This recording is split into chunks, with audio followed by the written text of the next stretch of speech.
Welcome. If you're joining us for the first time, my name is Joel. I'm the lead pastor of Encounter, and we're really glad that you're worshiping with us today. We're in the middle of a series that we call Unpartisan.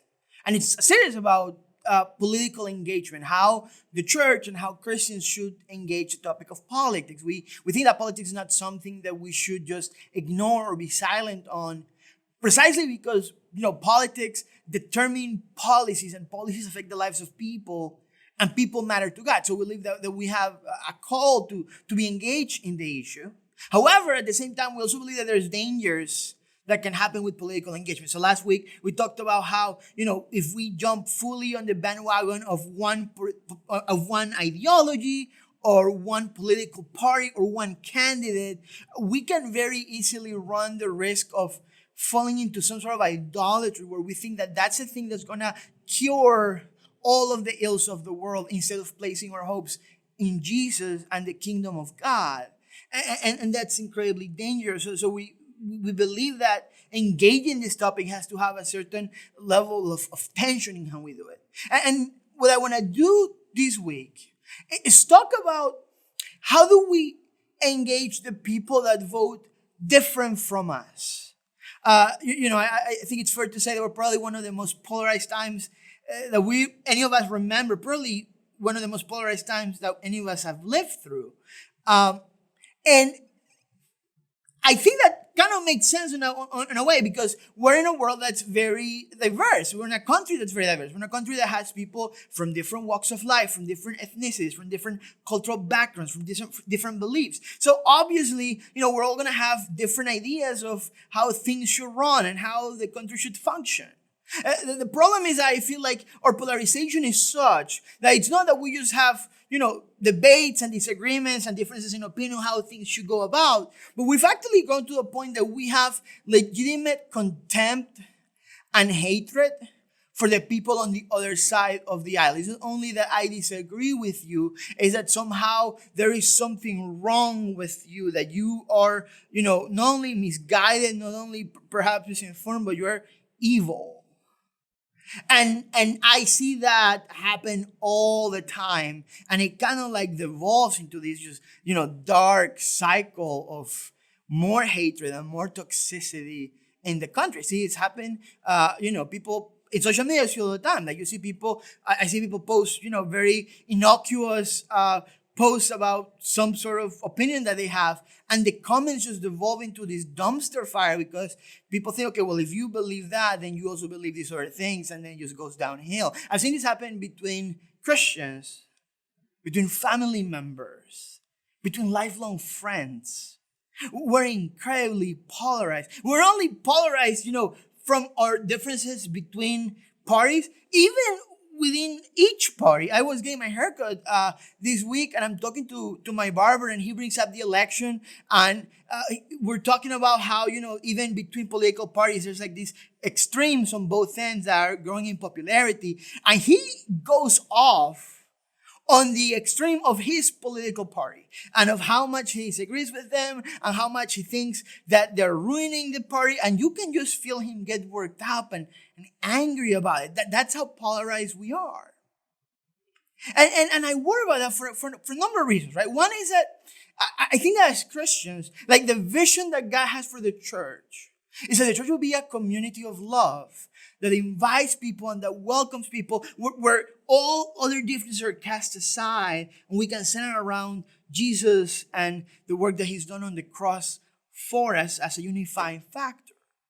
And what I see is that, this polarization is seeping into the Christian church. And what worries me is that we will get to a point where, churches will only welcome people that all vote the same. Churches will only welcome people that all voted Republican or that all voted Democrat, and there's no place in the middle for somebody to be welcomed that maybe had a different opinion. And the problem is that when you do that, well, then the love of God, kind of has left the building. Because the love of God includes and invites the people that we disagree with, the people that we may not necessarily like. I have a more pragmatic concern. And the pragmatic concern is that the day after the election, if hopefully we have a winner's cell by then, the rest of the country that voted different than how you voted, Well, they're still going to be around. And you're still going to have to go to work with them. And you're still going to run into them at parties. You may, see them at sports events. You may have Thanksgiving dinner with them. You may celebrate Christmas with them. Whatever happens after this election, the rest of the country that voted different than you, they're not going to go away. Even if that may be what you wish. And the thing is that if we're going to move forward as a country, we're going to have to learn to live with one another. And my worry is that if we keep continue going down this road of polarization, that will become less and less likely. So what I want to do today is actually take a look at a couple of passages in the scriptures to see how Jesus approached engaging people that he disagreed with.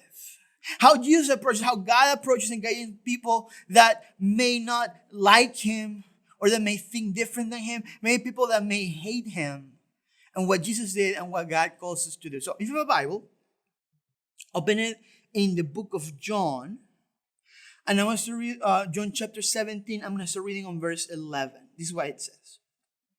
I will remain in the world no longer, but they are still in the world. And I am coming to you, Holy Father. Protect them by the power of your name, the name you gave me, so that they may be one as we are one.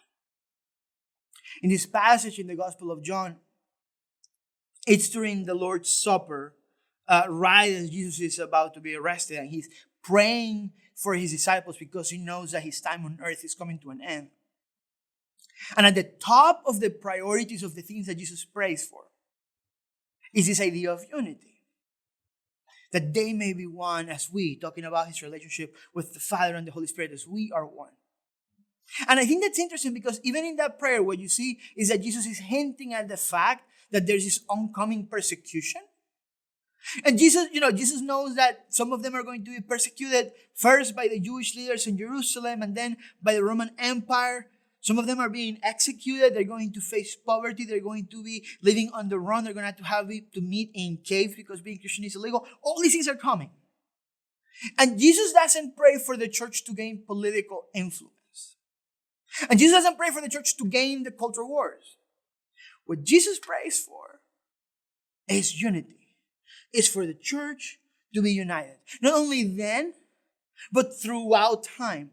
We keep reading on verse 20. He says, my prayer is not for them alone. I pray also for those who will believe in me through their message. That all of them, and in that all of them, you have the first century Christians with all of their difference, right? Jews and Gentiles and men and women and slave and free. And you also have the people in the 21st century with all of our differences, ethnic differences, right? Whether you're white or black or Latino or Asian or any other ethnicity. Whether you vote Republican or Democrat, whether you are from the country or from the city, all of that. And he's saying with all of those differences, that they may be one.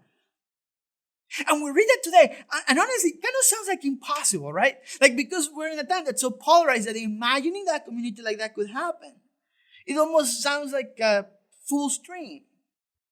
But the thing, if you keep reading, you see why this is important to Jesus. He says, Father, just as you are in me and I am in you, may they also be in us so that the world may believe that you have sent me. Jesus was convinced somehow that for the sake of his mission, of the mission of the church, it was imperative, it was mission critical that the church would remain unified. And you know why he asked for oneness? It's not just for the sake that we will get along. But it's also for that line that he says that the world may believe that you have sent me.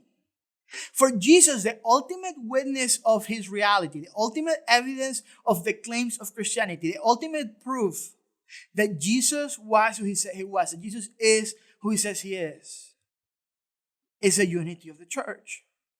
It's not a philosophical argument. It's not a historical argument. It's a relational argument. It's the love that happens in the church. That's his calling card. It's the love that we have for one another, or unity. We keep reading. It says, I have given them the glory that you gave me, that they may be one as we are one, I in them and you in me, so that they may be brought to complete unity. Then the world will know that you sent me and have loved them even as you have loved me. What Jesus is saying is, can you see that when a group of people that have nothing in common, that there is no reason why they would be together in the same room? That there is no reason why would they come together and share communion, partake communion at the same table? That when that happens, when the world from the outside sees that, what they say is like, maybe there is something to the claims of Jesus.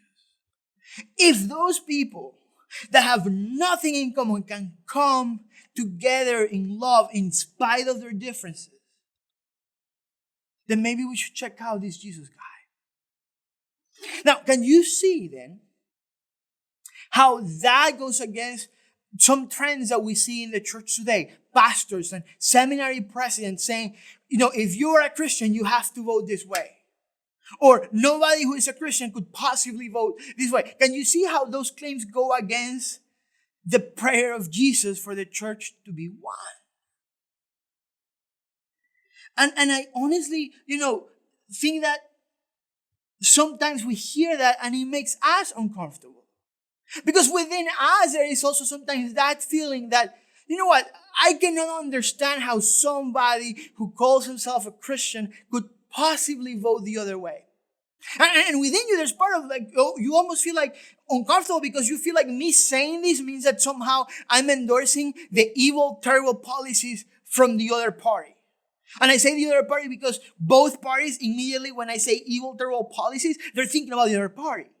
So can you see how somehow Jesus believes that there is a way in which, in spite of those differences, we should be able to come together in love.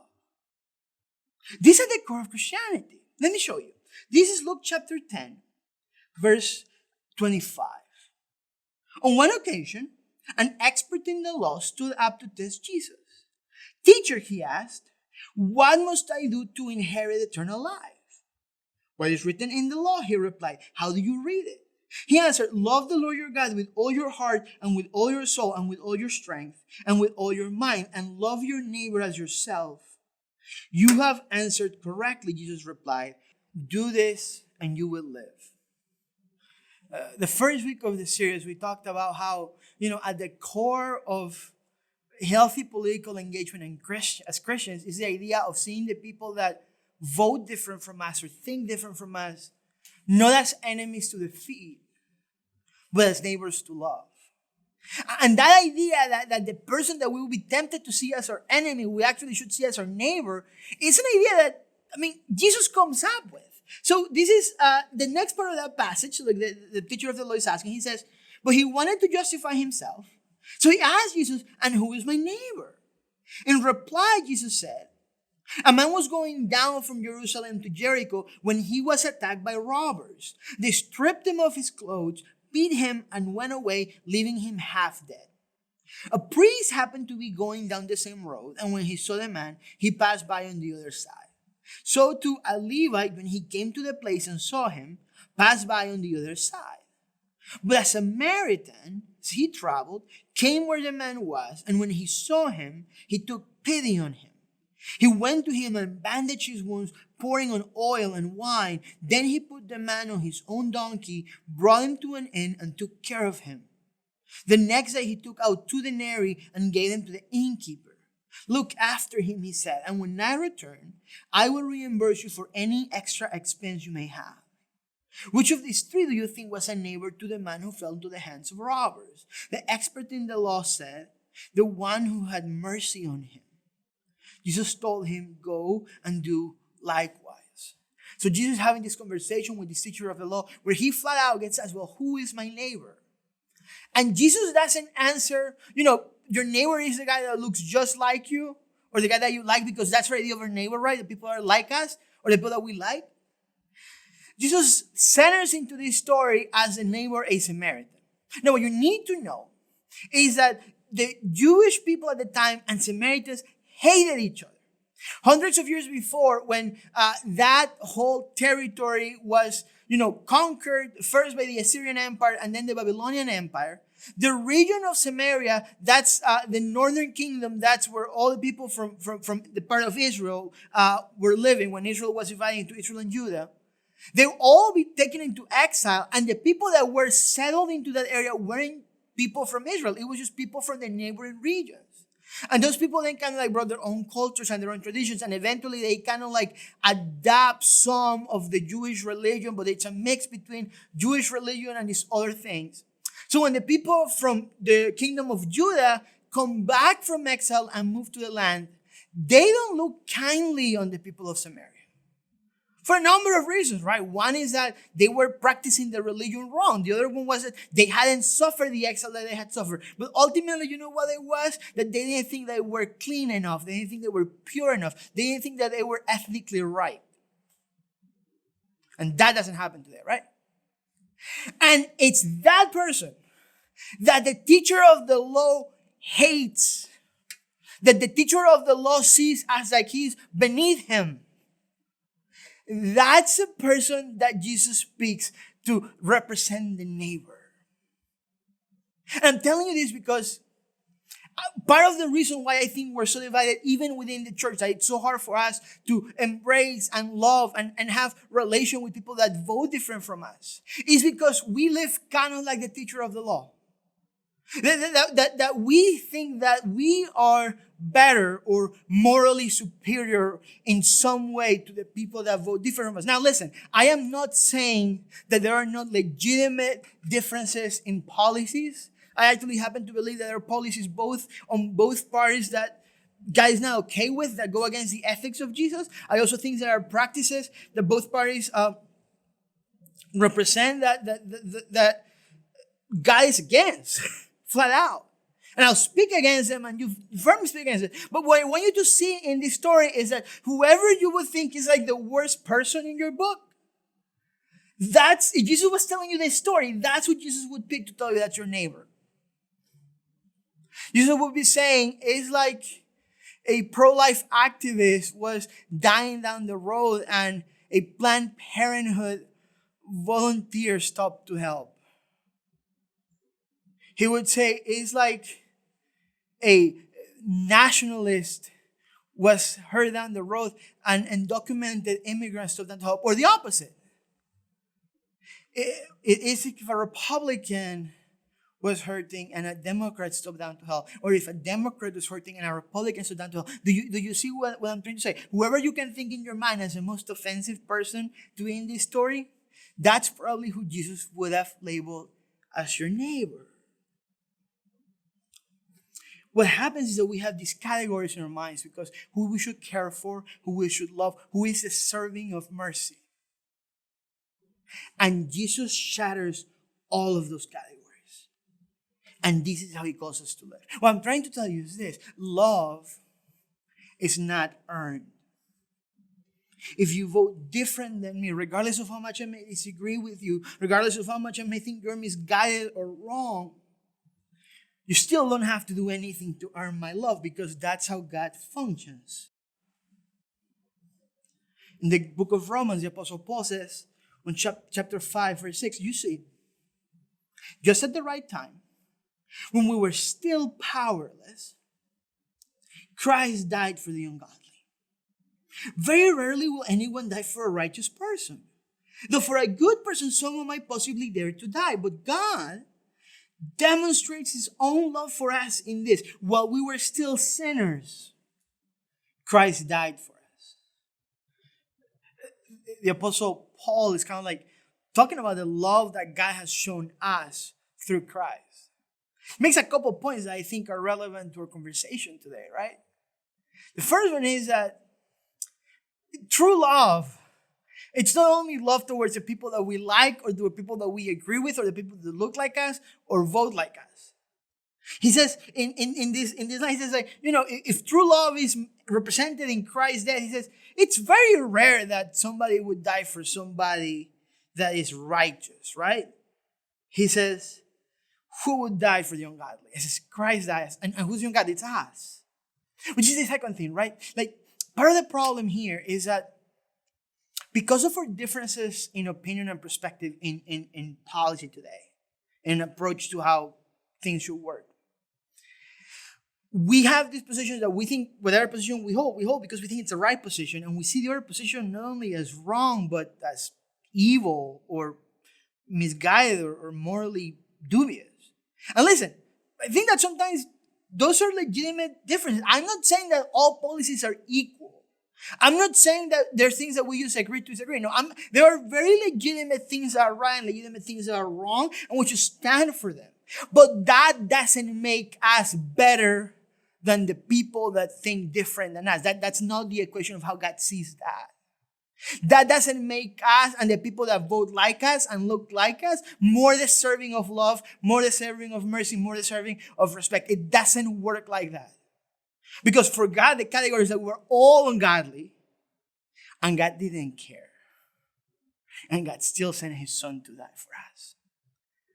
And when we see ourselves like that, then loving other people, even though in spite of whatever differences, whatever, completely misguided perspective they might have, it allows us to love them because we receive love that we didn't deserve. There's a guy that I follow on Instagram. His name is Carlos Whitaker. He's a Christian writer and singer. Really like the guy. There's a lot of cool stuff. And he had this post the other day that I ran across, and I want to read it to you. He says, I posted this interaction with the opposite version of me a year ago today, not knowing where we would be as a country exactly 365 days later. So I'm going to post it again in hopes of giving you some hope. From October 16, 2019. I was sitting at the Applebee's bar on Saturday, eating my nachos and yelling at the TV screen as if somehow the football players could hear me. I noticed the man across the bar was rooting for the same team. They deserve to win this game, I said, which led to a 15-minute conversation about football. What do you do, young man? He asked me. I told him I'm an author and a speaker. This led to a conversation about God, which led to a conversation about abortion, which led to a conversation about politics, which led to a conversation about Syria, which led to a conversation about gun violence, which led to a conversation about racism, which led to a conversation about LGBTQ rights. I'm dead serious. We talked about it all. We probably agreed on like 40% of what we were talking about. But it was so refreshing to have a conversation with a stranger in real life about this stuff as opposed to on Twitter. When we got done, he picked up his hat, which was facing him, and unbarred the whole conversation and put it on his head. I didn't see it before the end of the conversation, and to be honest with you, I don't know if I would have even been open to talking to him had I seen it. Just being honest. As a half Mexican, half black man living in this country, I'm currently a little raw. We've got a lot more in common than I would have imagined, young man. Thanks for the conversation, he said. I realized I never asked him his name. What's your name, sir? I asked. Chuck, he said. Well, we have more in common than you think, because my name is Carlos and that's Chuck in Spanish. Both laughed and I asked to take a selfie because I needed to remind myself that humanity is in desperate need of more of these encounters. It's better that way.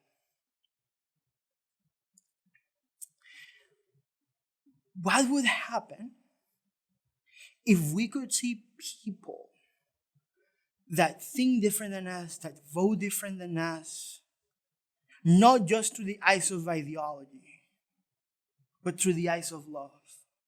That doesn't mean that we have to agree. That doesn't mean that we're accepting what they believe. That doesn't mean that we're giving what they believe legitimacy. It means that we're giving life and people legitimacy.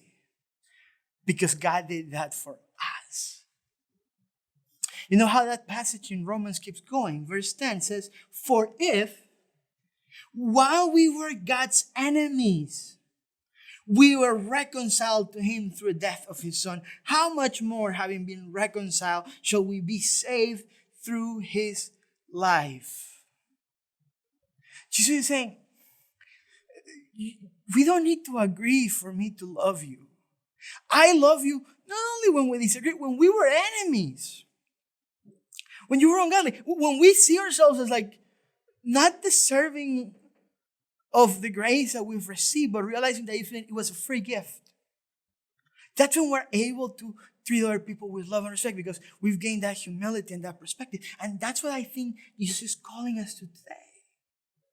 And do you think, what would happen if we approach our relationships with people like that? When we engage on a conversation on social media, if we weren't condescending, if we were respectful, even if we have to disagree, even if we have to speak up again about things that we had to speak up, if we left the snark about, if for every time we disagree with somebody, we also say something loving and kind, if we stop just talking about people in generalities and actually having relationships with people.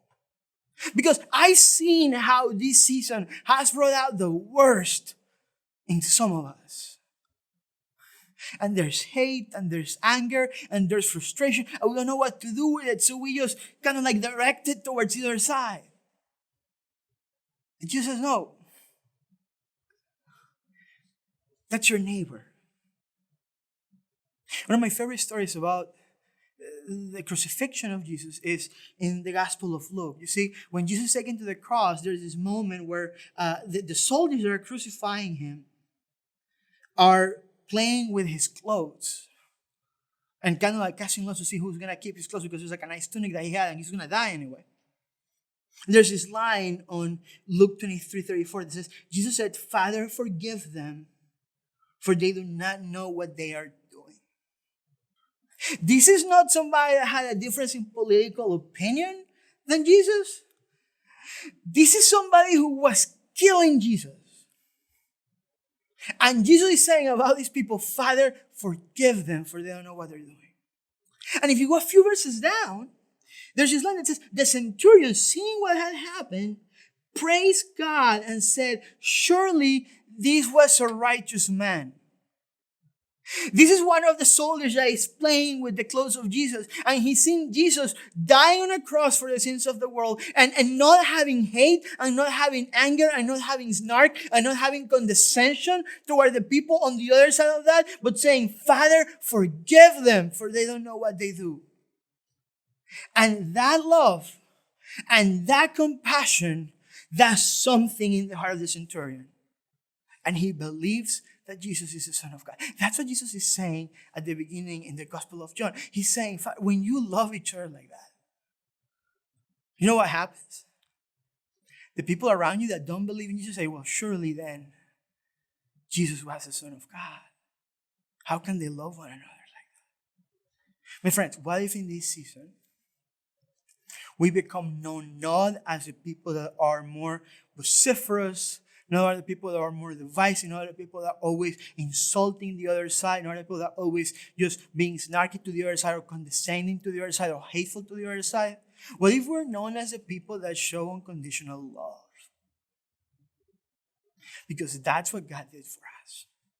And that's what God calls us to do for the world. Grace